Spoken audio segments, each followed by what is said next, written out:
ఆదోనిలో ఎర్రమట్టి కాంట్రాక్ట్ ఇప్పిస్తానని చెప్పి ఒక జనసేన నాయకుడు ఒక వ్యక్తి దగ్గర నుండి 2.5 లక్షల రూపాయలు తీసుకొని ఇవ్వకుండా ఇప్పుడు వేధిస్తున్నాడు. చివరకు కాంట్రాక్ట్ కూడా ఇప్పలేదని చెప్పి మా వ్యక్తి బాధపడుతున్నాడు.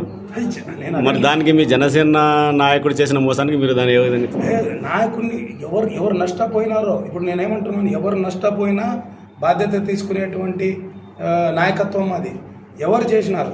ఇప్పుడు నేనేమంటానంటే హైపోథెటికల్గా ఇమాజినేషన్గా నేనేం చెప్తున్నానంటే ఊకే ఏదో ఆ ఇమాజినరీగా మాట్లాడడం కాదు. ఆ నష్టపోయిన నాయకుడిని పిలుచుకొని వస్తే తప్పకుండా ఆ నాయకుడిని దండించి అటువంటి అన్యాయం జరగకుండా చూసుకోవాల్సినటువంటి బాధ్యత నా మీద ఉంది, కుటుంబంలో ఉన్నటువంటి ప్రతి నాయకుడి మీద ఉంది.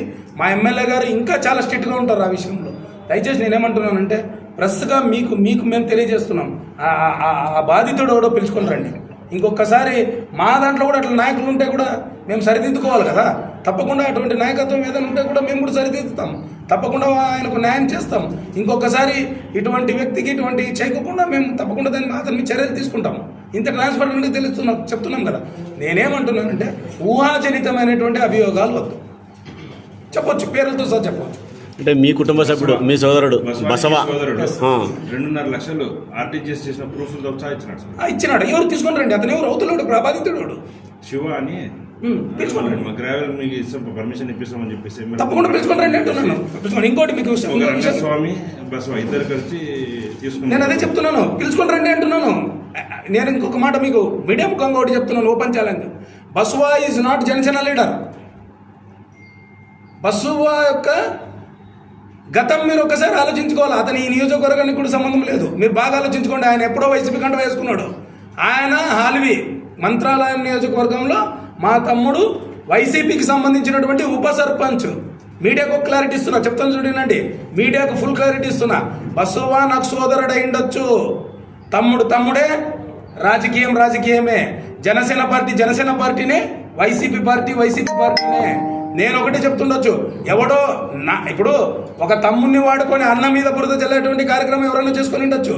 నేను ఒకటి చెప్తున్నాను, వ్యక్తిగతంగా వాళ్ళిద్దరి మధ్య డీలింగ్ జరిగింటే వాళ్ళిద్దరిని పోయి వాళ్ళు చట్టపరమైనటువంటి ఏ యాక్షన్ తీసుకున్నా నేను అడ్డం రాను. ఒకటి, జనసేన పార్టీ పేరు చెప్పి ఎవడన్నా తీసుకుని ఉంటే నా దగ్గరికి తీసుకొని వస్తే తప్పకుండా వాడు ఎవడు తీసుకున్నా కూడా వాని మీద చర్యలు ఉంటాయి. మీరు దయచేసి మీడియా ముఖంగా నేను ఓపెన్ చెప్తున్నా, బసవ ఏ పార్టీకి చెందినటువంటి వ్యక్తి, ఏ నియోజకవర్గానికి వెళ్ళిపోయాడు, ఎక్కడ రాజకీయాలు చేసినాడు అనేది మీరు గతమంతా తెలుసుకోవాలి. 4 ఏళ్ళ నుంచి ఏం జరిగింది అనేది. ఆయన నా బ్రదర్ అయి ఉండొచ్చు, బట్ ఈ doesn't belong to Janasena party. ఇప్పుడు మీరున్నారనే ధైర్యంతోనే చేస్తారని చెప్పి చెప్తున్నారు. నేనున్నాననే ధైర్యంతో చేసేటట్లుంటే నా పార్టీ నాయకులు ఇంతమంది ఉన్నారు కదా.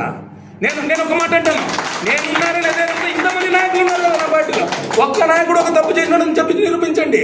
నేను అందుకే చెప్తుండేది, రక్త సంబంధాన్ని తీసుకొని వచ్చి రాజకీయాలకు ముడిపెట్టి లబ్ధి పొందాలనేటువంటి ఆలోచనను కొంతమంది చేస్తున్న వాళ్ళ ఆలోచనను మార్చుకోవాలి. రక్త సంబంధమే రాజకీయమే. నేను రాజకీయంగా నిబద్ధతతో నిజాయితీతో ఉన్నాడు కాబట్టి నేను ఈ రకంగా ఓపెన్గా నేను మీడియా ముందు చెప్పగలుగుతున్నా. బసవ ఈ doesn't belong to Janasena party.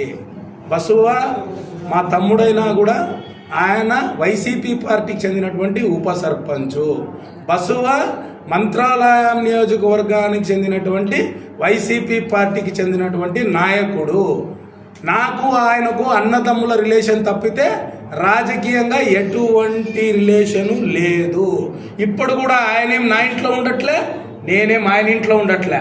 ఆయన ఇల్లు అయిందే, ఆయన రాజకీయాలు ఆయనవే, నా ఇల్లు నాదే, నా రాజకీయాలు నాదే. మల్లప్ప స్వచ్ఛమైనటువంటి నాయకుడు కాబట్టి ఎక్కడో ఒక దగ్గర ఒక ఆర్టీజీఎస్ 2.5 లక్షలు చేసేసి మల్లప్ప తమ్ముడు కాబట్టి 2.5 లక్షలు ఇచ్చినాను, దీనికోసం ఇచ్చినాను, దానికోసం ఇచ్చినాను. నేను ఒక మాట చెప్తాను చూడండి, ఒక అకౌంట్ ట్రాన్సాక్షన్ చాలా విషయాల్లో జరుగుతుంది. ఇప్పుడు నేను మహేష్ యాదవ్కి 1 లక్ష రూపాయలు వేసినానని అనుకుందాం. అతను నాకేదో నాకు 1 లక్ష రూపాయలు సాయం చేయంటే నేను వేసి ఉండొచ్చు. మహేష్ యాదవ్ దాన్ని తీసుకొని వచ్చి 1 లక్ష రూపాయలు ఆర్టీజీఎస్ మల్లప్ప నాకు చేసినాడు కాబట్టి నేను మల్లప్పకు ఇసుక ఇప్పిస్తానన్నింటినీ. సో అందుకే మల్లప్ప నాకు చేసినాడంట, అందుకే మల్లప్ప నా మీద అభియోగాలు చేస్తున్నాడంట అంటే దానికి ఏమైనా అర్థం ఉంటుందా? నేను అందుకే చెప్పేది ఏమంటే అభియోగాలు అనేది